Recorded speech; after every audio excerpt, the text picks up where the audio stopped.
They go in depth. वो धीरे धीरे वो डेप्थ बढ़ाते थे अपने क्वेश्चन की। वो जानना चाहते थे कि हमें कितना मालूम है। तो जैसे ऊपर के आंसर्स तो सबको मिल जाते हैं एंड इजी होते हैं, बट वो धीरे धीरे अपने क्वेश्चंस की डिफिकल्टी शुरू हमने बहुत बेसिक प्रोजेक्ट से किए थे, सिंपली ताकि अपना हम हाथ साफ कर सके कोडिंग वगैरह में ना। एंड धीरे धीरे we started from second year onward. Second हमने प्रॉपरली ढंग के प्रोजेक्ट्स पे फोकस किया। तो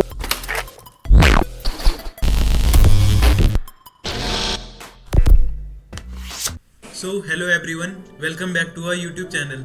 दिस इज मनीष और आज हमारे साथ है Aditya, who is our co host. And आज जो गेस्ट हमारे साथ जुड़ रही हैं आभा गर्ग, जिनका कि रिसेंटली विजन टेक में सिलेक्शन हुआ है। तो आज हम उनसे बात करेंगे, जानेंगे उनकी जर्नी के बारे में, from a student to become a software developer. तो शुरू करते हैं सेशन उनके इंट्रोडक्शन के साथ। हेलो एवरीवन, मैं आभा गर्ग। मैं एक छोटे से टाउनशिप दामनजोड़ी से बिलोंग करती हूँ, जो कि उड़ीसा में है। मैं फ़िलहाल अपने लास्ट ईयर में हूँ, 8th semester. I am from Graphic Era deemed to be university in Dehradun.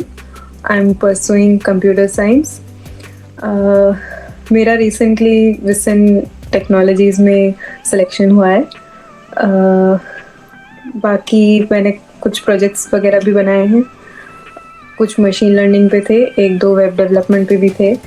And इससे मतलब मुझे हेल्प मिली, तो मैंने 2-3 अलग अलग तरीके की टेक्नोलॉजीज एक्सप्लोर की। एंड या बाकी मुझे शौक़ है थोड़ा बहुत डांस करने का और स्केचिंग वगैरह करने का, हॉबीज़ वगैरह में। तो या तो सबसे पहले आप बताएंगे hiring process of the company, अपनी कैसे आपका सिलेक्शन हुआ है, क्या क्या प्रोसेस था कंपनी के अंदर? विसन टेक्नोलॉजी में, राइट? यस। तो ऐसा था कि हमारे 3 राउंड्स हुए थे और तीनों टेक्निकल थे।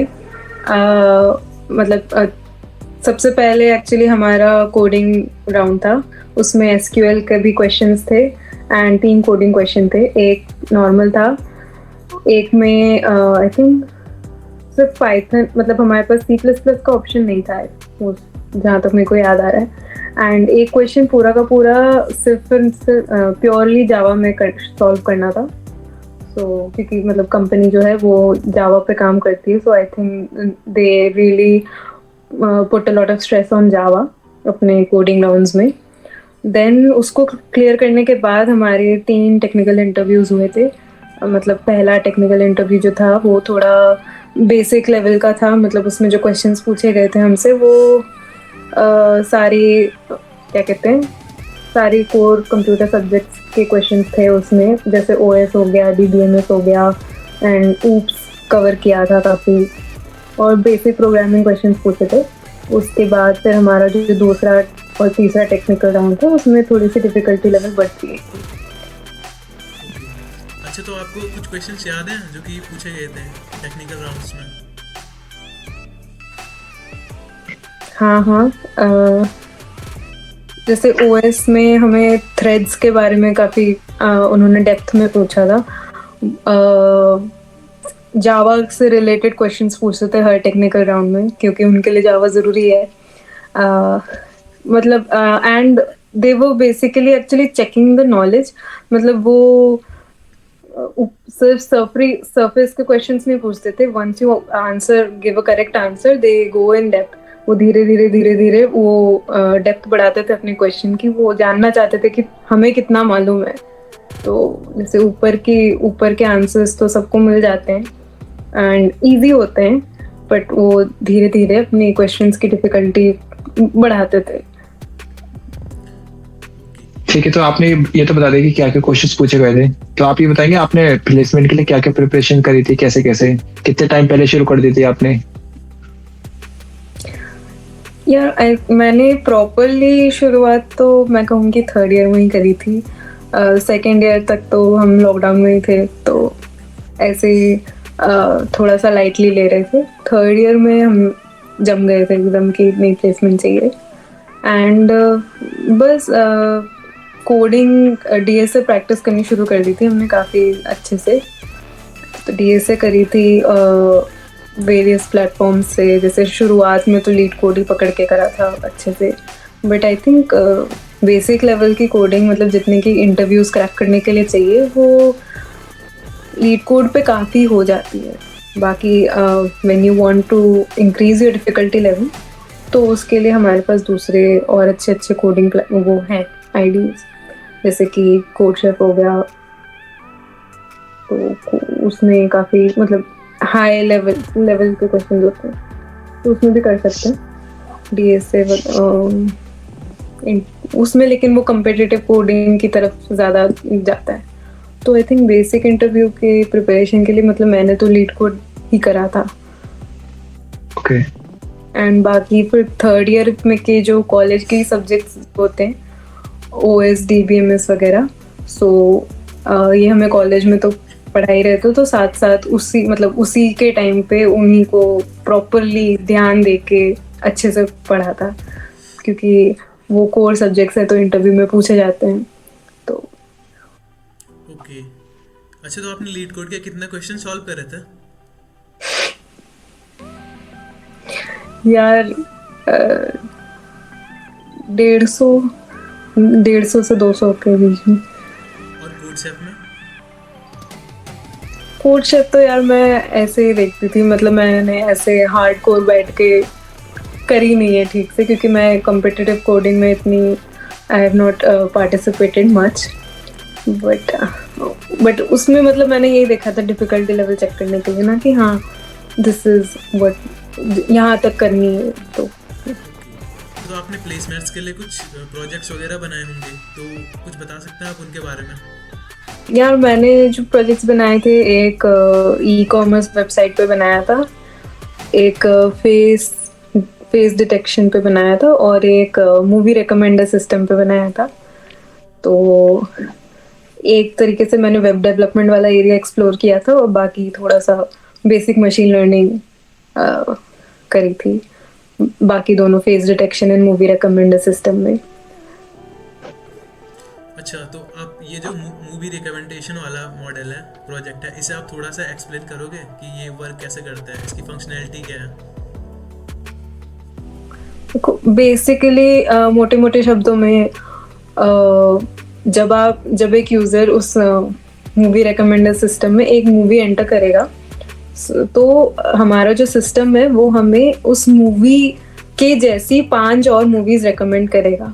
सो सपोज मैंने हैरी पॉटर डाली, तो मेरे पास दूसरी और 5 हैरी पॉटर की मूवीज़ रिकमेंडेशंस में आ जाएंगी, या फिर अगर तुमने अवतार डाली तो इसी तरीके की कोई एलियन वाली या फिर साईफाई वाली मूवीज़ रिकमेंड होकर आएंगी। तो वो हमने कंटेंट बेस्ड फिल्टरिंग का कॉन्सेप्ट यूज़ करके बनाया था मैंने। तो इसमें मतलब जो टैग्स होते हैं मूवीज़ के, जैसे कि जैसे बैटमैन ले लेते हैं, तो उसमें एक्शन हो गया, सुपर हीरो हो गया, या इस टाइप के जो टैग्स होते हैं, तुम्हारे एक्टर्स का नाम हो गया। सो हिंदी मूवीज़ में लो तो जैसे कल हो ना हो ले लिया तो शाहरुख खान हो गया, तो वो और 5 जो है शाहरुख खान की मूवीज़ आपको रेकमेंड कर देगा। तो मतलब बेसिकली हम जो सिस्टम है उसको टैग्स फीड करते हैं मूवीज़ से रिलेटेड, एंड वो उसी टैग्स की सिमिलैरिटी के हिसाब से आपको 5 मूवीज़ रेकमेंड करके देगा। तो इसमें आई थिंक 96% एक्यूरेसी अचीव हुई थी। तो आपने ये प्रोजेक्ट्स के बारे में तो बता दिया, तो अब आपने कोई इंटर्नशिप भी करी होगी? हाँ करी थी ऑनलाइन इंटर्नशिप करी थी 3rd ईयर में। कौन? अच्छा 3rd ईयर में, तो उसके बारे में आप थोड़ा बताएंगे और उसने कैसे हेल्प करी? मैंने ONGC में करी थी, ऑनलाइन ट्रेनिंग ली थी, एंड उसमें हमें प्रोजेक्ट्स बनवाए, मतलब एक प्रोजेक्ट बनवाया था हमारे मेंटर ने, एंड वो मैंने बनाया था automatic licence number plate detection पे। तो उसमें भी मतलब मतलब मेरे को उस प्रोजेक्ट से नई चीज़ें सीखने को मिली थी, जैसे OpenCV और इमेज प्रोसेसिंग यूज़ हुई थी मशीन लर्निंग के साथ। तो दैट वाज अ न्यू, मतलब I learn new things from that project.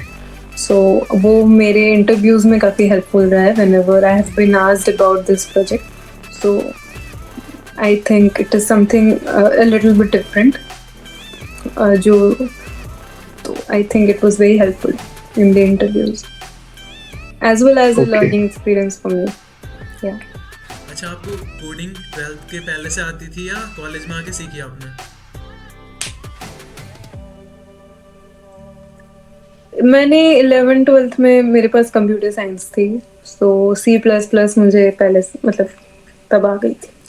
मतलब फर्स्ट सेमेस्टर और सेकंड सेमेस्टर तो बहुत इजी लगे होंगे फिर तो. Yes, honestly, हाँ. कोई दिक्कत नहीं हुई होगी, जैसे बच्चों की अच्छा. बैक वगैरह लग जाती है, तो ऐसा कोई सीन नहीं रहा होगा. नहीं यार, मैंने एक्चुअली प्रॉपरली मतलब 11th में कोडिंग स्टार्ट करी थी. मतलब C++ जो है वो 11th में सीखनी शुरू की थी. सो तब दिक्कत हुई थी. तो तब मेरे को समझ में आया था कि इसको ऐसे ही नहीं कर सकते कि हाँ एग्ज़ाम आ रहा है तो तैयार कर लिया. प्रॉपर रेगुलर प्रैक्टिस चाहिए. तो आई थिंक वो कोई भी करेगा तो फर्स्ट ईयर में भी कोई दिक्कत नहीं होगी. बस रोज़ की थोड़ी सी प्रैक्टिस चाहिए and I think you will be good to go. Okay. Okay. तो एक क्वेश्चन और है, जैसे आपने अपने इंटर्नशिप के बारे में बताया, तो उसमें आपके मेंटर जो थे, मतलब उनका क्या क्या रोल था, कैसे कैसे उन्होंने आपकी हेल्प करी, थोड़ा उसके बारे में बताएं. इंटर्नशिप में 2-3 बच्चे मतलब ऐसे ग्रुप्स की तरह डिवाइड हो गए थे. छोटे छोटे ग्रुप्स हो गए 2-3 बच्चों के, जो कि एक ही Okay. मेंटर के अंडर असाइंड थे. तो जो हमारे सर थे उन्होंने हमें प्रोजेक्ट देने के बाद उन्होंने हमें आपस में कोऑर्डिनेट करने को भी कहा था. एंड वो वीकली अपडेट्स लेते थे. तो वो वीकली रिपोर्ट्स वगैरह बनवाते थे हमसे. तो आई थिंक उसकी वजह से हम लोग अप टू डेट काफ़ी क्या कहते हैं मतलब अप टू डेट रह के करते थे. मतलब टच नहीं छूटता था. और सर को हम क्योंकि वीकली अपडेट्स देते थे तो वो जो भी हमें डाउट्स वगैरह होते थे वो सब क्लैरिफाई कर देते थे. अच्छा, तो आपकी ये इंटर्नशिप की ड्यूरेशन कितनी थी? 1.5 महीना. ओके. तो इसका ऑनलाइन नोटिफिकेशन आया होगा इंटर्नशिप का? एक्चुअली मैंने अप्लाई किया था जाके ना, फिजिकली जाके अप्लाई किया था. बट कोविड के चलते अच्छा. उन्होंने अभी तक फिजिकल इंटर्नशिप चालू नहीं करी थी तो वो ऑनलाइन ही हुई फिर. ओके. ओके, तो आपने अप्लाई कैसे करा था इसके लिए? इनकी वेबसाइट पे आ जाता है आई थिंक विंटर इंटर्नशिप या समर इंटर्नशिप का. तो I was looking out for it और जैसे ही मौका मिला, जैसे ही आई तो आई अप्लाइड. स्टाइपेंड वगैरह था कुछ? नहीं. नहीं था. और टेस्ट होता है जाने के लिए? नहीं यार, टेस्ट नहीं हुआ था. अच्छा, कुछ नहीं, बस फॉर्म फिल करना है और अप्लाइड. यस. कुछ अपने कॉलेज लाइफ के बारे में बताएंगे, जैसे कि आपने 4 साल ग्राफिक एरा में बिताए हैं, तो कुछ बताना चाहेंगे उसके बारे में?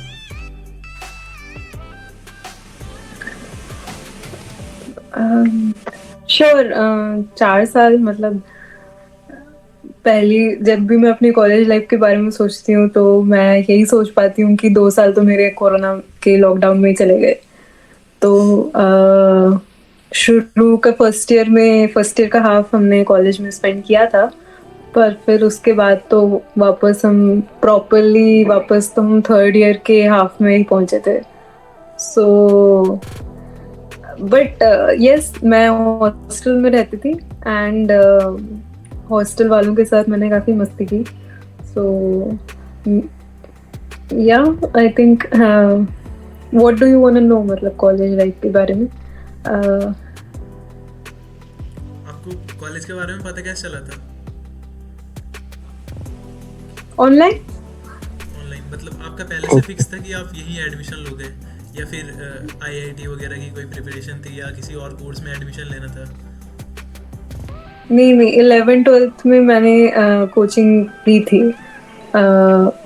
आई was preparing for JEE. 11th 12th में मैंने प्रिपेयर किया था बट एडवांस के लिए मैं क्वालिफाई नहीं कर पाई। ऑल्दो मेरे बोर्ड्स में अच्छे नंबर थे, so I got a scholarship here. Kranti कह रहा हूँ। जी। अच्छा, आप कहीं घूमने गए हो देहरादून वगैरह में अपने फ्रेंड्स वगैरह के साथ? हाँ हाँ, ऑफ कोर्स। छोटी छोटी जगहें हैं वहाँ पे, जैसे गुच्चू पानी हो गया, रॉक्स और पानी है वहाँ पे। हाँ, लेकिन आई थिंक देहरादून के थोड़ा सा बाहर जाके there are much more better places जहाँ तुम घूम सकते हो। लाइक मसूरी, ऋषिकेश, हरिद्वार, ये सब बेटर प्लेसेस हैं। एंड तुम अगर प्लान बनाओ तो 2 दिन का ट्रिप आराम से मार सकते हो अपने दोस्तों के साथ। सो देहरादून से ज़्यादा देहरादून के बाहर जो पास पास की जगह हैं वहाँ पर घूमने की जगह ज़्यादा है। तो मसूरी वाले एरिया में ही 3-4 जगह हो गई। मसूरी हो गया, मतलब प्रॉपर मसूरी में घूम रहे हो तो जॉर्ज एवरेस्ट हो गया, और उसको क्या कहते हैं, लैंडोर है, और हाँ धनौल्टी है। तो स्नोफॉल वगैरह में सब वहीं जाते हैं। तो कैंपटी फॉल वगैरह है, कंपनी गार्डन है। या हाँ। एग्जैक्टली। हाँ। आपको देहरादून ज़्यादा अच्छा लगता है या उड़ीसा? दोनों के अपने अपने फायदे हैं। आई मीन वेदर वाइज तो बेसिकली ऑल लाइक सेम ही है, it's kind of exactly the same. सिर्फ ठंड के टाइम पे देहरादून में ठंड ज़्यादा होती है और वहाँ पे इतनी नहीं होती है कि झेलना मुश्किल हो जाए। That's it. बाकी तो पूरा वेदर वाइज तो काफ़ी हद तक मैं जहाँ से हूँ वहाँ और देहरादून में तो बहुत ज़्यादा सिमिलैरिटीज है। बाकी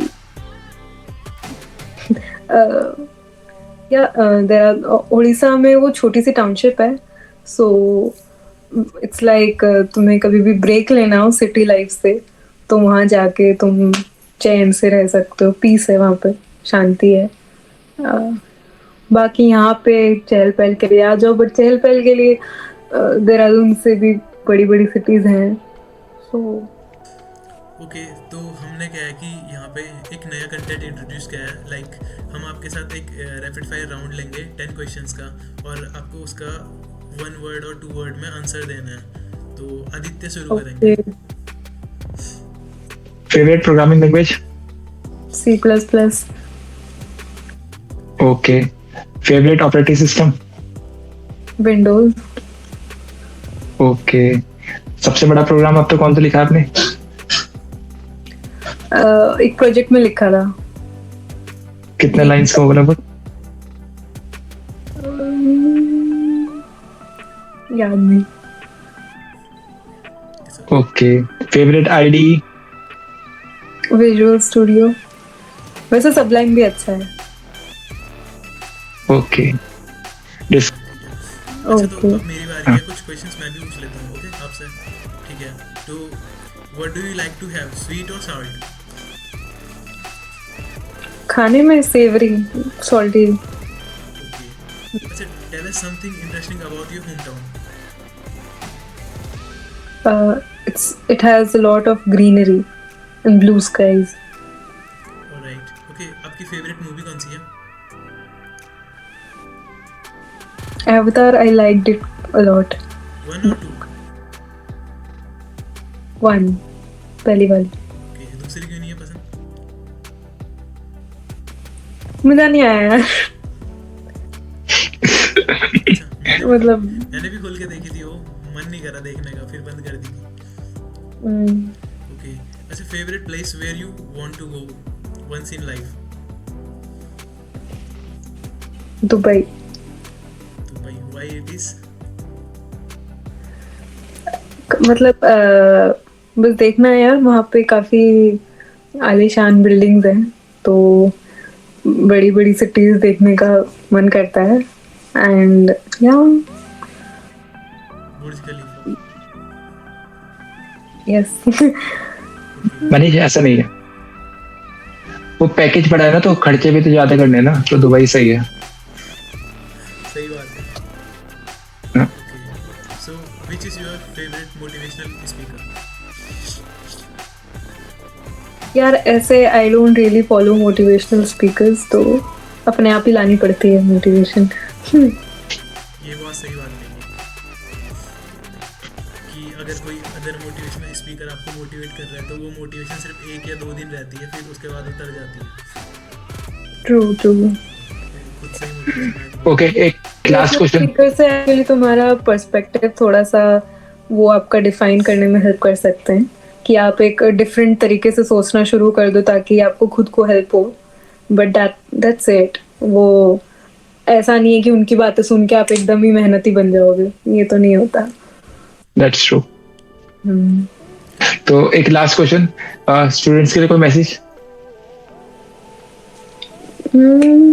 अभी कॉलेज में हो, this is suppose to be the best years of your life, तो ट्राई करो एंजॉय करने का, पूरी तरीके से उस चीज को यूटिलाइज करने का। एंड मेहनत तो तुम करोगे ही, आई थिंक वो तो गिवन है, तुम्हें करनी चाहिए अकॉर्डिंग टू योर एम और गोल्स विचएवर जो भी तुमने सेट किए होंगे अपने आप के लिए।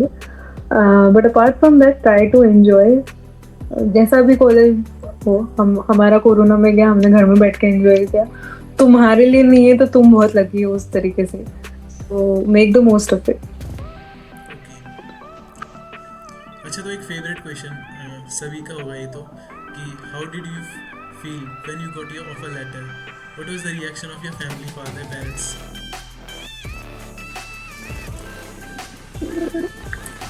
यार जब मेल देखी मैंने कि सिलेक्टेड स्टूडेंट्स की मेल आई है, तो मतलब मैं ओवरवेल्म हो गई थी। मैंने कहा फाइनली, क्योंकि हमने 3-4 राउंड्स दिए थे, राइट? तो मेरा मेहनत सफल हुई करके, क्योंकि लाइक एक इंटरव्यू के बाद रिजेक्ट होना चलेगा मतलब, लेकिन 3 इंटरव्यूज के बाद रिजेक्ट होना अच्छा नहीं लगेगा बिल्कुल भी ना। सो जब सिलेक्शन हुआ तो इट वाज रियली बहुत बहुत अच्छा लगा था। एंड घर पे भी सब काफी खुश थे, मिठाइयाँ वगैरह खाई गई थी। थैंक्स दी हमारे चैनल पे आने के लिए। आपसे बहुत सारी चीजें सीखने को मिली, आपने इतना बढ़िया मैसेज दिया और बहुत सारे क्वेश्चंस के आंसर दिए, बहुत सारा टाइम लगा आपका वैल्यूएबल।